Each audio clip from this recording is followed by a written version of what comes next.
La conférence de presse de la 4e édition de Bénin Dabarou Tour a eu lieu ce 3 avril 2024. À ce point de presse, 3 points essentiels ont été abordés. Premièrement, le PDG du groupe de presse Dabarou nous fait le point de Bénin Dabarou Tour. Deuxièmement, il a présenté le nouveau bébé, Dabarou Agri. Et pour finir, il a abordé son rôle au sein de l'UNAMEL, l'Union nationale des médias en ligne du Bénin. Quant à Bénin Dabarou Tour, le thème de cette année, prévention de l'extrémisme violent et renforcement de la cohésion sociale au Bénin. Le PDG nous fait le point de ce qu'il faut retenir.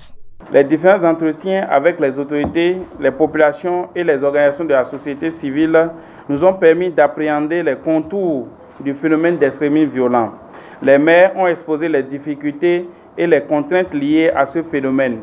De façon générale, les autorités à divers niveaux saluent les efforts du gouvernement dans la lutte contre le dit phénomène. Elles en ont profité pour sensibiliser les populations sur le comportement à adopter pour repousser les frontières de l'extrémisme violent.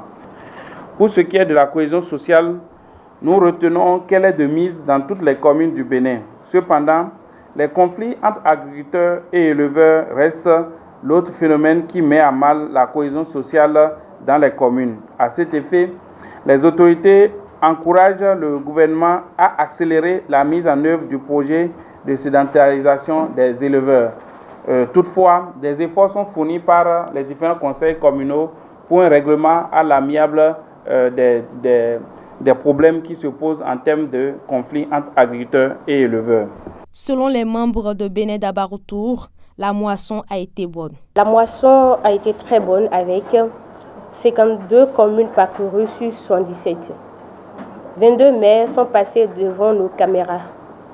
3 députés ont été reçus en entretien, 3 préfets de département, 3 directeurs départementaux, une présidente communale des OSC.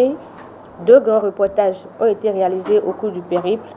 2 reportages commerciaux également ont été réalisés. Un film documentaire est en cours de réalisation.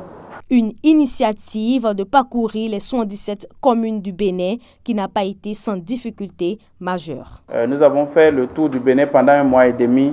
Cela n'a pas été rose. Nous avons eu quelques difficultés qui sont liées notamment à l'impraticabilité de certaines pistes, de certaines routes et à la non-disponibilité de certaines autorités. Nous avons envoyé des courriers 1 mois à l'avance, mais malheureusement d'autres autorités n'ont pas reçu, d'autres n'ont pas été disponibles pour nous recevoir. Et dans certaines communes, il y a eu un manque de collaboration de certaines autorités, de certains cadres de l'administration, des administrations communales.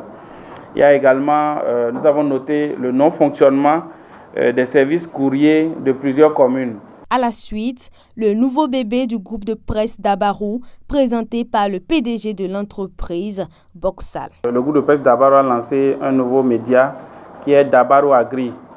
Dabarou Agri est un journal qui est spécialisé dans l'agriculture, dans l'assainissement, dans le changement climatique, dans le foncier, dans la nutrition. Alors, c'est un hebdomadaire qui va se charger d'aborder ces questions spécifiques et servir de l'information que dans ce domaine aux populations, à nos lecteurs. Pour finir, élu président de l'Union nationale des médias en ligne du Bénin, le samedi 9 mars dernier, le PDG évoque la responsabilité qui l'incombe. Désormais, ayant une essence légale et ayant une convention avec la Hague, nous sommes à même d'aller porter la voix des médias en ligne au Bénin auprès du gouvernement, auprès de la haute autorité, afin de soumettre nos préoccupations, nos doléances et surtout les problèmes qui minent notre secteur. Alors, aujourd'hui, il y a 46 médias qui sont autorisés, mais il y a plus de 46 médias en ligne au Bénin. Alors, il sera question pour nous d'œuvrer, d'accompagner les médias en ligne qui ne sont pas encore reconnus par la Hague à suivre le processus pour pouvoir avoir la reconnaissance de la Hague et agrandir notre creuset. de 46, que nous soyons 100, 150 médias en ligne ayant une convention avec la Hague. Et là, nous pourrons ensemble mener la lutte pour l'épanouissement des professionnels des médias en ligne du Bénin. Nous allons également mener des luttes telles que l'uniformisation des grilles tarifaires, travailler à avoir une grille tarifaire commune au sein des médias en ligne pour que là où l'autre prend 200 000, l'autre ne vienne pas proposer ses 10 000 parce que l'un a moins de charges que l'autre. Travailler à être une corporation soudée qui fait des actions communes